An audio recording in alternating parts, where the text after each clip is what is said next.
अरे ओ सजनी तोहर बिना सूना लागे गाँव हो। पगडंडी पे जब तू चलेलू धीरे धीरे हवा भी गुनगुनावे तोरे ही नाव रे। कुआं पे पानी भरत हसेली जब तू दिलवा हमरा हो जाला बेकाबू रे। सरसों के खेतवा में चांदनी रात तोहरे संगीतावे के करे मन बा।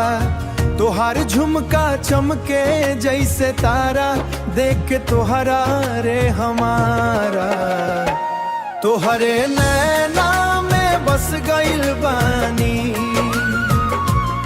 सांस सांस में तू समाइल बानी।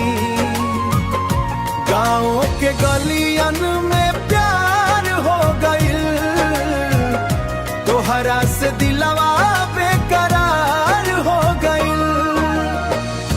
बरगद के नीचे मिलल रहे पहली बेर आजो याद बाऊ मीठ बोल के ढेर। चूड़ी के छन छन दिल चुरावे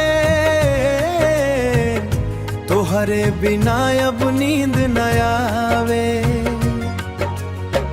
मेले में हथवा पकड़ ले रहनी सपना में तोहरे संगे सजनी। रिमझिम बरसे सावन के पानी तू बन गइलू हर जिंदगानी। तोहरे नैना में बस गइल बानी सांस सांस में तू समाइल बानी। गाँव के गलियन में प्यार हो गइल तोहरा से दिलवा बेकरार हो गइल। तोहरे नैना में बस गइल बानी सांस सांस में तू समाइल बानी।